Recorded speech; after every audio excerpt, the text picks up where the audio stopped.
नमस्कार मित्रांनो, आषाढी एकादशी निमित्त स्पेशल 2 बॅनर डिझाईन आपण आज तयार करणार आहोत. जर तुम्ही एक ग्राफिक डिझायनर असाल किंवा सोशल मीडियासाठी डिझाईन बनवत असाल तर हा व्हिडिओ तुमच्यासाठी खूप उपयोगी ठरणार आहे. चला तर मग डिझाईनला आपण सुरुवात करूया.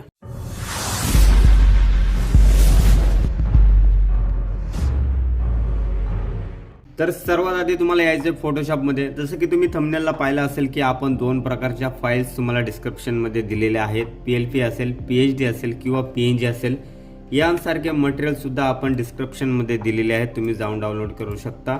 दोन्ही फाईलविषयी मी तुम्हाला फुल डिटेल्समध्ये सांगणार आहे की मी जी PHD फाईल जी क्रिएट केलेली आहे ती फाईल कशा प्रकारे क्रिएट केलेली आहे. तर सुरुवातीच्या लेअरपासून तर शेवटच्या लेअरपर्यंत तुम्हाला पूर्ण डिझाईन जी आहे मी कशा प्रकारे क्रिएट केली आहे पूर्ण पाहायचं आहे. एक डिझाईन जी आहे आपली थोडीशी सिनेमॅटिक पद्धतीने आहे, क्रिएटिव्ह आहे. बट दुसरी डिझाईन आहे थोडीशी लाईट थीममध्ये आहे. म्हणजे एक डिझाईन मी तुम्हाला लाईट दिलेली आहे आणि दुसरी डिझाईन म्हणजे डार्क दिलेली आहे. तर दोन्ही डिझाईनमध्ये साम्य आहे. ठीक आहे, दोन्ही डिझाईन खूप सुंदर झालेले आहेत. दरवर्षीप्रमाणे या वर्षी सुद्धा आपण आषाढी एकादशीसाठी नवीन प्रकारचे डिझाईन जे आहे घेऊन आलेलो आहोत. यानंतर सुद्धा म्हणजे या ट्युटोरियल नंतर सुद्धा अजून 2 PHD मी आपल्या चॅनलवरती टाकणार आहे. त्याची नोटिफिकेशन तुम्हाला नक्कीच येईल. बट हा व्हिडिओ तुमच्यासाठी खूप महत्त्वाचा आहे की मी डिझाईन कशा प्रकारे क्रिएट केलेली आहे. आता एंडिंगच्या लेअरपासून तर पहिल्या लेअरपर्यंत आपल्याला पूर्ण डिझाईन जी आहे समजून घ्यायची आहे. मी सर्व लेअर जे आहे हाईड केलेले आहे आणि मी काय करतो एंडिंगच्या लेअरला येतो.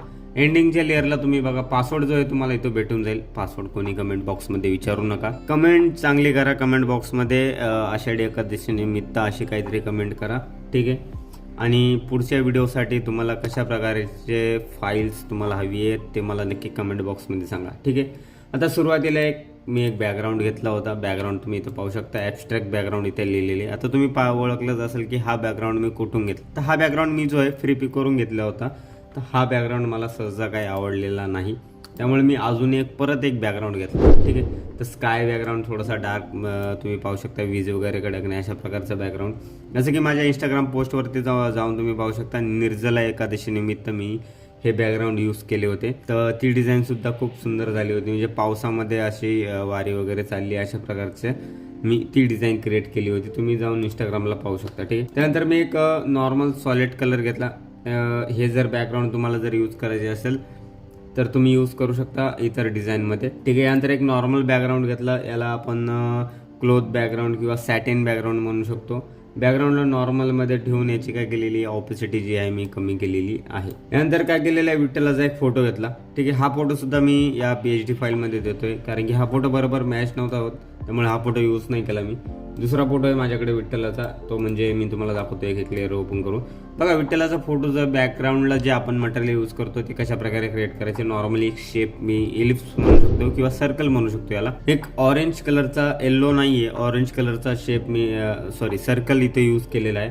त्याच्यामध्ये एक लाईट यूज केली. त्यानंतर अजून एक लाईट कलरचा ब्रश यूज केला आहे आणि त्यानंतर तुम्ही पाहू शकता की विठ्ठलाचा फोटो या प्रकारे अशा प्रकारे सेट होतो. म्हणजे फोटोच्या बॅक साईडला अशी लाईट येते, ठीक आहे. फोटोला मी इथं पाहू शकता तुम्ही इथे एक ब्राईटनेस वगैरे ॲड केलेला आहे आणि फोटो फुल HD मध्ये. आता रिझोल्युशन फाईलचं कमी आहे त्यामुळे फोटो फुल HD मध्ये आहे आपलं, ठीक आहे. आता यानंतर काय करायचं, फोटोच्या बॅक साईडला मी एक शेप ॲड केला आहे अशा प्रकारे. आता शेप जो आहे इथं तुम्ही पाहू शकता की ऑरेंज कलरमध्ये, बट याला ग्रेडियंट मी इथे ॲड केलेला आहे. ग्रेडियंटचा इफेक्ट वगैरे ब्लूमध्ये ग्रेडियंट ॲड केले. तुम्ही म्हणशाल कलर कॉम्बिनेशन काही होत नाही डिझाईनचे, बट कलर कॉम्बिनेशन करण्यासाठी पूर्ण डिझाईन आपल्याला काय होते क्रिएट करावी लागते. त्यानुसारच तुमचं काय होतं कलर कॉम्बिनेशन तयार होतं. आता आपण या रेक्टँगलच्या बॅक साईडचं मटेरियल घेऊया. रेक्टँगलच्या बॅक साईडला मी एक हलकासा काय केलेलं आहे, एक ब्रश ॲड केलेला आहे. त्याला कलर ओव्हरलेचा इफेक्ट दिला आहे. त्यानंतर एक टेम्पल ॲड केलेलं आहे, म्हणजे मंदिर जसं की पंढरपूरचं जे टेम्पल आहे. तर बॅक साईडला तुम्ही पाहू शकता इथे टेम्पल कशा प्रकारे ॲड केलं. जर तुम्ही PHD फाईल ओपन केली तर तुम्हाला ते सर्व डिटेल्समध्ये तुम्हाला कळून जाईलच, ठीक आहे. आणि फोटोच्या बॅक साईडला तुम्ही इथे पाहू शकता हलकासा डीपमध्ये छोटे छोटे लेयर्स जे मी प्रत्येक लेअरवरती काम केलेलं आहे, ठीक आहे. आता ही जी लेअर झाली, ठीक आहे. हलकासा एक ब्रश ॲड केला पण तो दिसून येत नाही, बट जेव्हा तुम्ही JPG सेव्ह करशाल तेव्हा तुम्हाला तो इझिली दिसून जाईल, ठीक आहे. यानंतर विठ्ठलाचा जो टेक्स्ट आहे आपण जैनी नावाचा फॉन्ट इथे यूज केला आहे बॅक साईडला. याची ऑपोसिटी तुम्ही कमी करू शकता बट वरती काही मी यूज केलेलं नाही, त्यामुळे मी हे जे बॅक साईडचं टेक्स्ट आहे ते काय केलेलं आहे मी त्याची ऑपोसिटी फुल ठेवलेली आहे. ठीक आहे. त्यानंतर बॅक साईडला जर अजून केलं तर हा अजून एक ब्राईटनेस मी ॲड केलेलं आहे, बघू शकता तुम्ही. लाईट कलरमध्ये एक ब्रश मी इथं ॲड केलेलं आहे. ठीक आहे. आता रेक्टँगलच्या वरच्या साईड्सला आपण जाऊया. एक असं मंडळ, याला काय बोलू शकतो आपण, डेकोरेशन टाईप बोलू शकतो. ठीक आहे. अशा प्रकारे ॲड केलेलं आहे. त्यानंतर हे जे टेक्स्ट मी ॲड केलेले, इथं वरती जे टेक्स्ट ॲड केले तेच टेक्स्ट मी इथं सॉफ्ट लाईटमध्ये ॲड केलेले आहेत आणि त्याची ऑपोसिटी मी इथं काय केलेली आहे, कमी केलेली आहे. ठीक आहे. आणि मेन जे आपलं टेक्स्ट जे मी तुम्हाला दाखवतो की कशा प्रकारे जे क्रिएट केलेले. आता ही जी फॉन्ट तुम्ही ओळखली असेल, ही इन्फिनिटी नावाची फॉन्ट आहे. ठीक आहे. खालची जी फॉन्ट आहे ती श्रीलिपी नावाची फॉन्ट आणि वरची सुद्धा इन्फिनिटी नावाची फॉन्ट आहे. आता याला काय केलेलं आहे मी, जो मेन आषाढी एकादशी नावाचा फॉन्ट आहे त्याला मी काय केलं, ग्रुप केलं आहे. जे काही काम करायचं होतं, जे ड्रॉप शॅडो असेल, इनर शॅडो असेल, ग्रेडियंट असेल, ते मी सर्व इफेक्ट जे आहे ग्रुपला अप्लाय करेल आणि याची डुप्लिकेट लेअर करून मी काय केलेलं आहे, आषाढी एकादशी नावाचा फॉन्ट कन्वर्ट स्मार्ट ऑब्जेक्ट करून त्याला काय केलेलं आहे, फिल्टरमध्ये जाऊन ब्लरमध्ये जाऊन गोशन ब्लरचा इफेक्ट दिला आणि त्याची ऑपोसिटी काय केली आहे, एकदम कमी ठेवलेली आहे. ठीक आहे. एकदम नॉर्मल दिसेल अशी ऑपोसिटी मी इथं ॲड केलेली आहे. आणि इथं पाहू शकता तुम्ही विनाचा फोटो मी इथं ॲड केले आणि इथे तुम्ही पाहू शकता बेल वगैरे ॲड केलेली आहे आणि असे लिप्स वगैरे मी साईडने ॲड केलेले आहे. डाऊन साईडला जे पण तुमचे क्लायंट असेल त्यांचं नाव असेल आणि बाकी फोटो वगैरे असेल. इथं टाळचा फोटो ॲड केले. बट टाळाचा फोटो जो मी यूज केलेला आहे तो सध्या तुम्हाला जर यूज करायचा असेल तर यूज करा, बट मी इथं हाईड करून ठेवतो. ठीक आहे. डिझाईनमध्ये मी यूज केलेला नाही आहे, बट लेअरमध्ये आहे. लेअरमध्ये मी हाईड करून ठेवले आहे. फ्लॉवर्स वगैरे असे ॲड केलेले आहे. आणि हे जे टेक्स्ट मी इथं आणि हे जे फोटो आहे आणि हा जो फोटो आहे इथं फोटो ॲड केला. नंतर लिव्स वगैरे जसं की तुम्ही एक्स्ट्रा मटेरियल वगैरे ॲड करता ते तुम्हाला इथे ॲड करायचे. दोनच यूज करायचे, जास्त यूज करायचे नाही आहे. नंतर इथे टेक्स्ट असेल. ठीक आहे. हेच टेक्स्ट मी इथं काय केलेलं आहे, सॉफ्ट लाईटमध्ये ऑपोसिटी कमी ठेवलेली त्याची. ठीक आहे. तर अशा प्रकारे आपली पहिली PhD जी आहे नॉर्मल इझिली बनवून होते. तुम्ही पण ट्राय करा तुमच्या PC मध्ये. दुसऱ्या PhD फाईलकडे जाऊया. जसं की मी एंडिंगच्या लेअरपासून तर सुरुवातीच्या लेअरपर्यंत तुम्हाला सर्व डीपमध्ये सांगतो. सुंदर PhD फाईल झालेली आहे, नक्कीच तुम्ही डाउनलोड करणार ही फाईल. आता एंडिंगच्या लेअरला जाऊया. कशा प्रकारे मी जो आहे बॅकग्राऊंड यूज केलेला आहे. आता तुम्ही इथं पाहू शकता निम्मा एकदम 80% बॅकग्राऊंड जो आहे मी पूर्ण इरेज केलेला आहे आणि पूर्ण जो आहे आपला 20% बॅकग्राऊंड फक्त ठेवलेला आहे. बघा पाहू शकता तुम्ही अशा प्रकारे एवढा बॅकग्राऊंड जो आहे मी फक्त डिझाईनवरती ठेवलेला आहे. आता याचं रिझन काय मी तुम्हाला पुढे सांगतो. पूर्ण लाईट डिझाईन आहे आणि 20% आपली डिझाईन जी आहे डार्क डिझाईन. ठीक आहे. सुरुवातीला आपण विठ्ठलाचा फोटो घेऊया. सर नॉर्मली मी एक ब्रश ॲड केला. ब्रश कोणता ओव्हरले सॉफ्ट लाईटमध्ये ब्लेंडिंग मोड यूज केलेला नाही. नॉर्मल ब्रश ॲड केला. त्याच्या बॅक साईडला फ्रंट साईडला आपण केलेलं आहे एक स्क्रीनचा ओव्हरलेचा इफेक्ट ॲड केलेला आहे आणि विठ्ठलाचा फोटो अशा प्रकारे ॲड केला आहे. साईडने पूर्ण मी काय केलेलं आहे त्याला इरेज केलेलं आहे फोटोला आणि एक ब्राईटनेसचा क्रप म्हणून दिलेला आहे इथे. ठीक आहे. आता फोटोच्या बॅक साईडला एक टेम्पल ॲड केले अशा प्रकारे. टेम्पलमध्ये तेच टेम्पल ॲड केले जे तिकडे ॲड केलं होतं, फक्त काय केलेलं आहे थोडीशी सेटिंग इथे चेंजेस केली. पहिली सेटिंग अशी आहे की पहिले टेम्पल जे ॲड केलं मी ओव्हरलेमध्ये ॲड केलं त्यालाच डुप्लिकेट करून हार्ड लाईटमध्ये त्याची ऑपोसिटी काय केलेली आहे, कमी ठेवलेली आहे. ठीक आहे. आणि नंतर असे सर्कल वगैरे ड्रॉ केलेले आहे.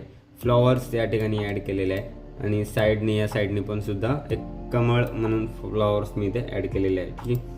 विठ्ठलाचं जे टेक्स्ट आहे तेच तिकडे ॲड केलं होतं तेच इकडे ॲड केलं आहे. बॅक साईडला पोझिशन थोडीशी चेंज केलेली आहे आपण. ठीक आहे. नंतर आषाढी एकादशी निमित्त जी फॉन्ट आहे आपण कोणत्या प्रकारची फॉन्ट यूज केली. मी जर टेक्स्टमध्ये गेलो, टेक्स्ट अप्लाय केलं तर इन्फिनिटी 38 नावाची फॉन्ट आहे. कमेंट बॉक्समध्ये टेक्स्ट विषयी काय विचारायचं असेल तर नक्कीच विचारा. आपण टेक्स्टवरती सुद्धा ट्युटोरियल घेऊन येऊ. आता जे टेक्स्ट मी ते ॲड केलेले 2 टेक्स्ट ॲड केलेले आहे. ठीक आहे. आता इथं दोन्ही टेक्स्टला हुस सॅच्युरेशनचा इफेक्ट अप्लाय केला आहे. तर हुस सॅच्युरेशन जर एका टेक्स्टवरून काढलं.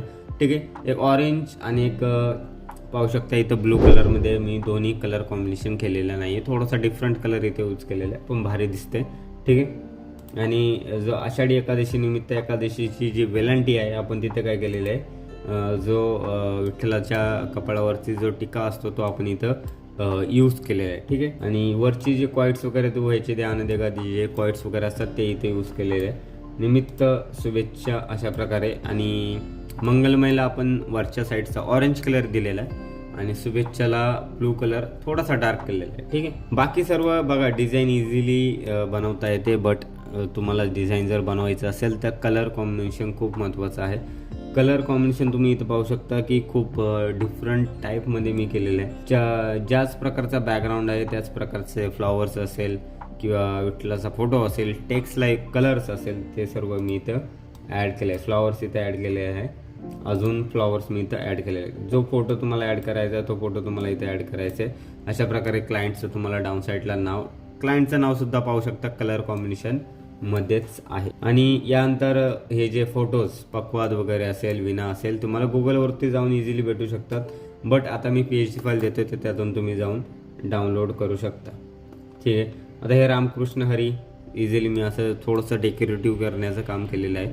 अशा प्रकारे रामकृष्ण हरी याचा फॉन्ट मी इथे यूज केलेला आहे. हे सुद्धा मी दिलेलं आहे, बट PHD फाईलमध्ये मी इथं हाईड करून ठेवतो कारण की खूप सारे फ्लॉवर्स मी इथे ॲड केले. ठीक आहे. जास्तीत जास्त 1 to 2 टाईपचे फ्लॉवर्स तुम्हाला ॲड करायचे. आणि हा थर्ड ऑप्शन्स आहे माझ्याकडे.